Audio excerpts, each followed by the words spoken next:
We, the people of India.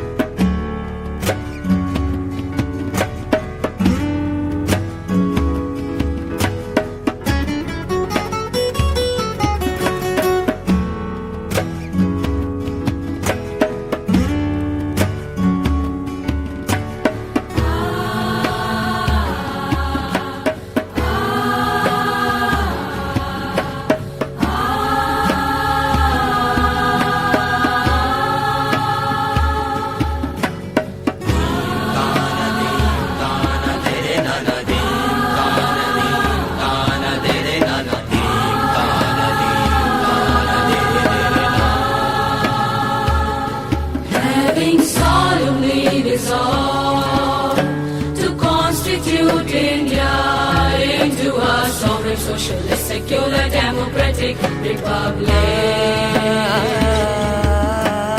Anti-secure to all its citizens. Justice,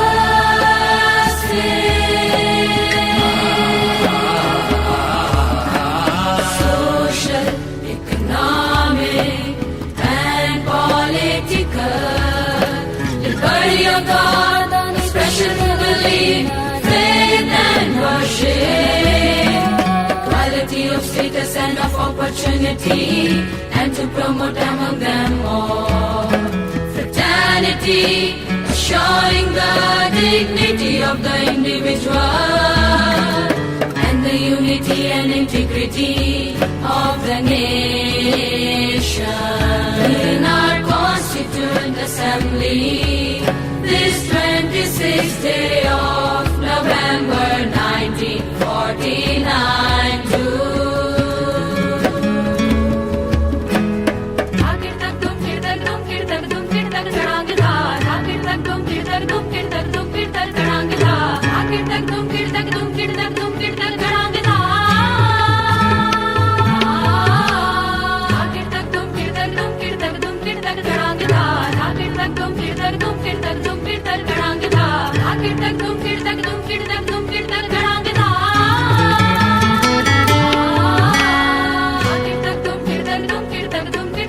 Hereby adopt, enact, and give to ourselves this Constitution.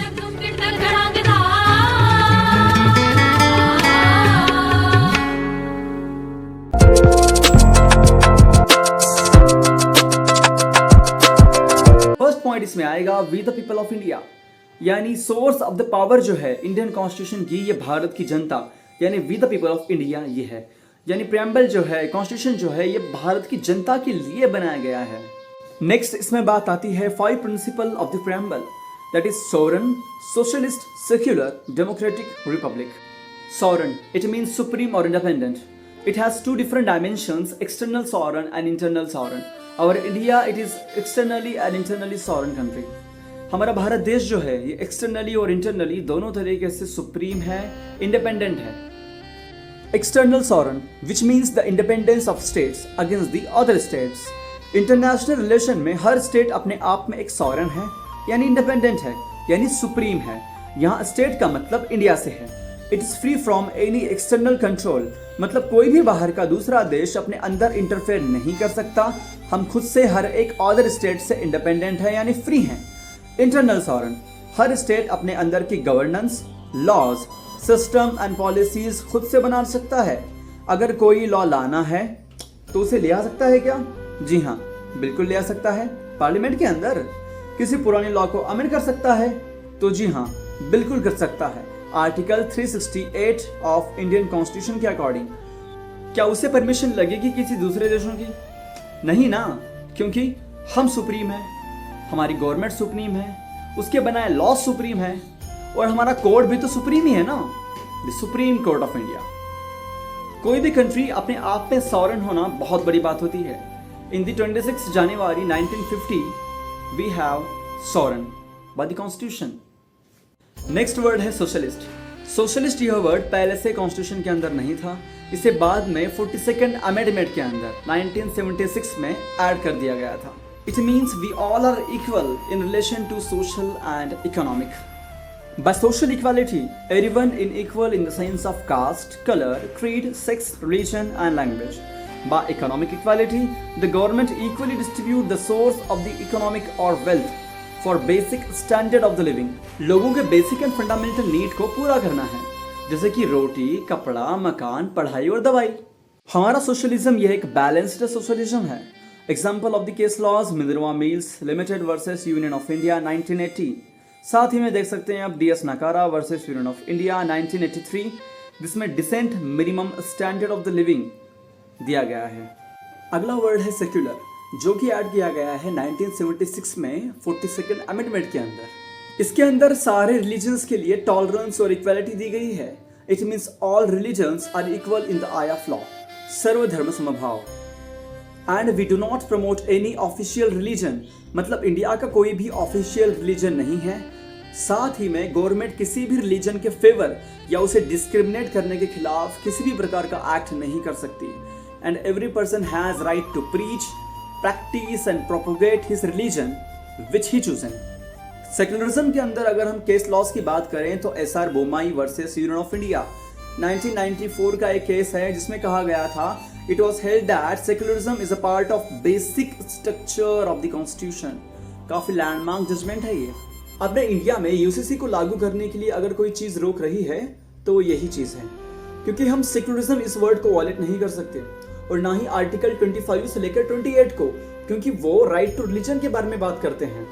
इसीलिए आज की तारीख में यह एक बहुत बड़ा डिबेट का विषय है। अगर आप UCC को शॉर्ट में समझना चाहते हैं तो ऑलरेडी हमारे YouTube चैनल पर एक वीडियो अपलोड किया गया है, आप वहां जाकर उसे चेकआउट भी कर सकते हैं। प्रेम्बल में दिए 5 प्रिंसिपल के अंदर 4th नंबर का प्रिंसिपल आएगा डेमोक्रेटिक का। और India is an democratic country, जो कि तैयार हुआ है 2 अलग अलग वर्ड के साथ। एक है डेमो, दूसरा है cracy. Demo means people and cracy means rules, collectively called as rules of the people, in which people of the India elected their governments with free, fair and periodically elections at all status, that is local, state and union. यानी भारत की जनता अपने vote के द्वारा अपने नेता को चुनती है। फिर जो एज ऑफ मेजोरिटी में आते हैं, जो 18+ हैं, फिर चाहे वो मेल हो फीमेल हो, nothing matter with certain exceptions. All voters and his votes are equal in value. यहाँ पर ऐसा नहीं है कि किसी अमीर ने वोट कर दिया तो 10 पॉइंट मिलेंगे, या किसी गरीब का बस 1 ही पॉइंट मिलता है। क्लियरली यहाँ पर 1 मैन 1 वोट 1 वैल्यू वाला फंडा अप्लाई होता है। लास्ट एंड 5th प्रिंसिपल होगा रिपब्लिक का। Our India is an republic country. The republic word is derived from France, in which the head of the state elected their governments directly or indirectly for certain fixed period of time, not nominated by a hereditary monarch. इसका मतलब वो super 30 वाला dialogue है ना।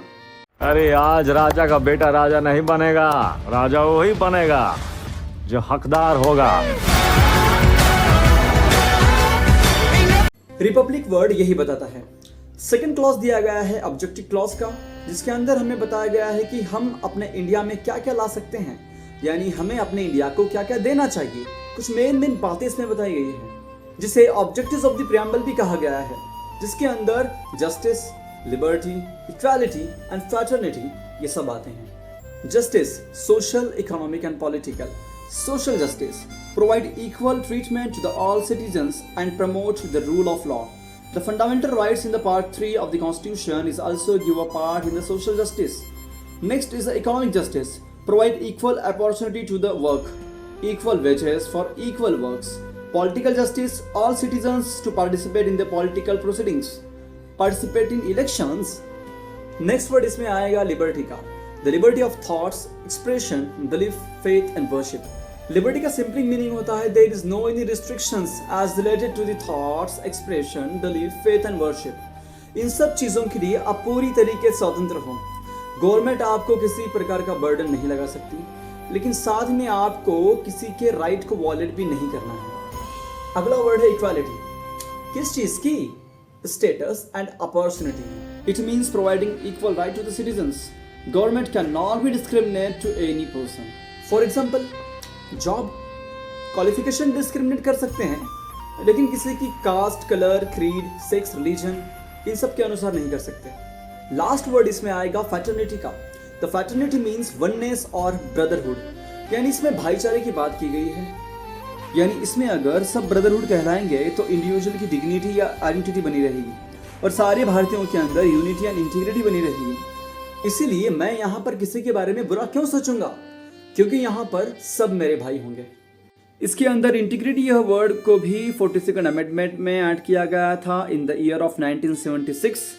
यानी totally इसके अंदर 3 word add किए गए थे, सोशलिस्ट, सेक्युलर एंड इंटीग्रिटी। इसलिए इसको मिनी कॉन्स्टिट्यूशन भी कहा जाता था, इसे आपको नहीं भूलना है।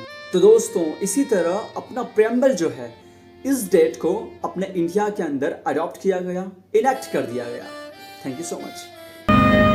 मैं यहाँ पर संविधान की अच्छाइयां गिनाने नहीं जाऊंगा, क्योंकि मुझे लगता है कि संविधान कितना भी अच्छा क्यों ना हो, वो अंततः बुरा साबित होगा अगर उसे इस्तेमाल में लाने वाले लोग बुरे होंगे, और संविधान कितना भी बुरा क्यों ना हो, वो अंततः अच्छा साबित होगा अगर उसे इस्तेमाल में लाने वाले लोग अच्छे होंगे।